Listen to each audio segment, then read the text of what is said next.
And my channel's about America. Let's talk about Shallnotbeinfringed video where he's really mad and he thought for a second he was going to break his camera. I'm going to be honest, I thought, and maybe it's ego, I thought, oh my gosh, a video that I made incited something in my friend, my very good friend, believe it or not. I mean, as good of a friend as you can have over like as good of a friend as you can have as a person that you talk over the TV. I mean, I would feel comfortable with Mike. I would feel comfortable talking to you about anything without fear of without you like judging me and going off, and I would feel comfortable talking to you about even a very serious issue, and I would be comfortable that your response would be one of help and listening and stuff. That's just how I feel about that. And so I watched that video, and I didn't personally. I'll put a link if it's still up. I'll put a link in the comments bar. Here's a little tangent.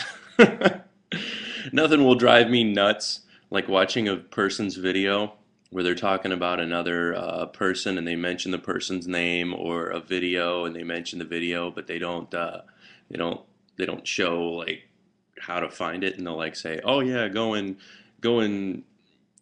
Ohio 1998 used to do it when he was talking about Crawl. I'm like, who's Crawl? And then I eventually found Crawl, which is Thanos 023. He's a funny guy. If you do the stock market thing, the guy's a riot.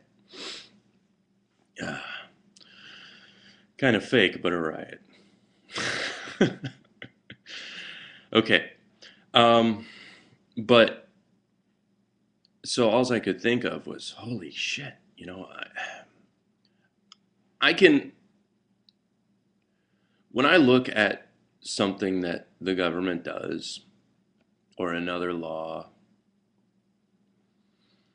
I look at it from the perspective of the consent of the governed, okay?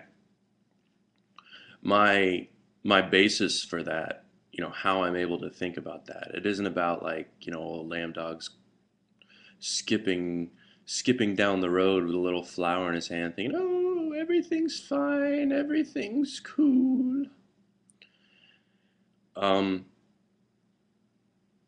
It has to do with consent of the governed, and the way that I was able to learn how to do that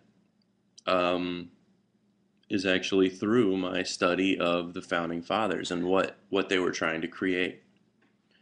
And believe it or not, it's also through the other portion of my background that makes me feel that way, is my studying of the Bible and my certain faiths, which I'm a terrible example of, okay?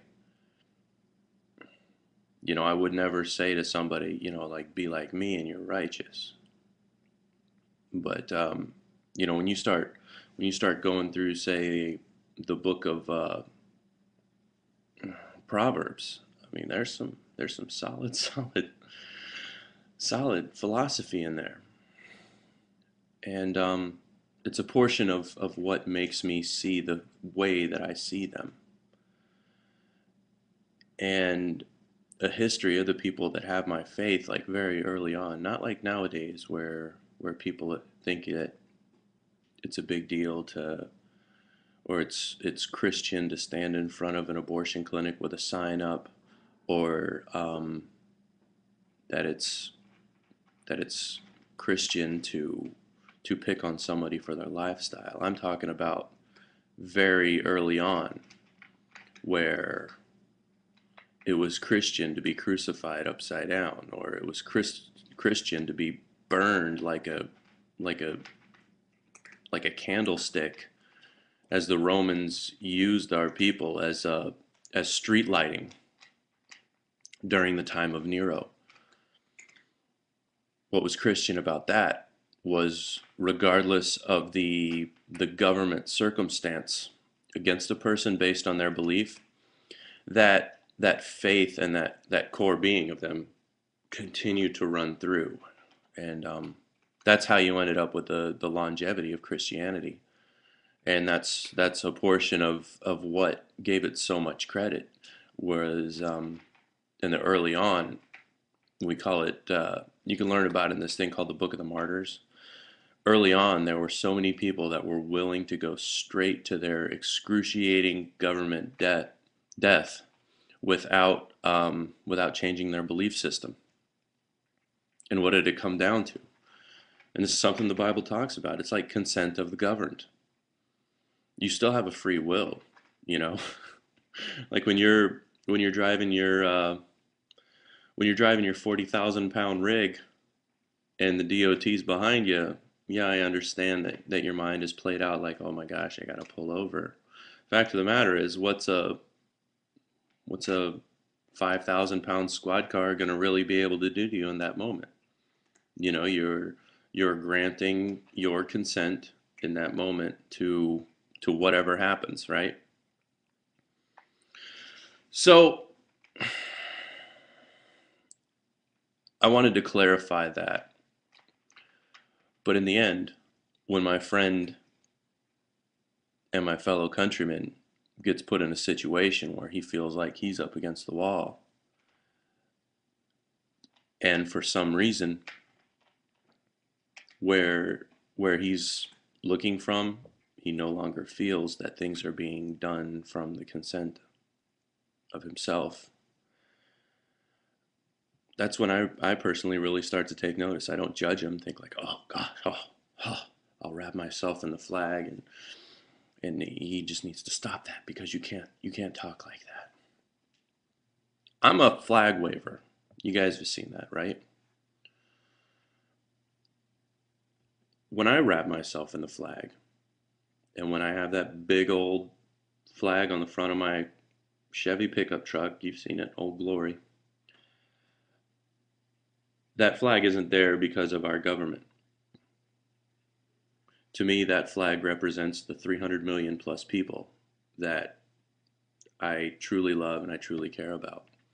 And when I volunteered for the armed services, those were the people that I was willing to die for.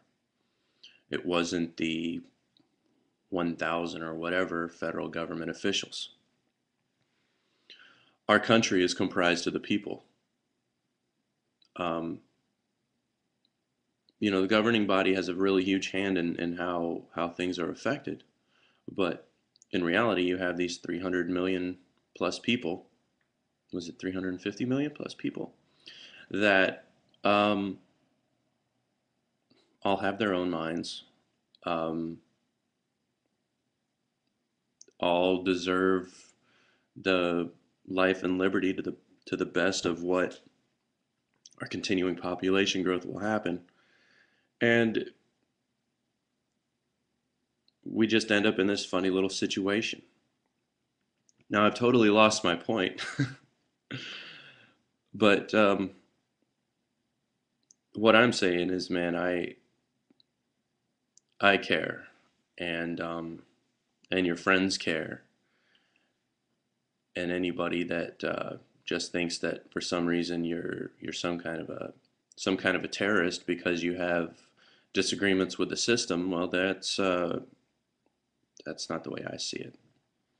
And I think I know you pretty well from the internet. So like if a person that knows you pretty well understands where you're coming from, then, you know, I don't think you have to worry about it too much, right, man? Now, if a person that knows you pretty well is like, what the fuck is the matter with you, dude? Then, you know, because I watched that vid, I'm like, oh shit. It was almost like what you're talking about with the bunny thing. You know, I got this friend that's 1,000 miles away, something's going on, and I can't help him. But I still don't mind hearing about it, and I still don't mind listening.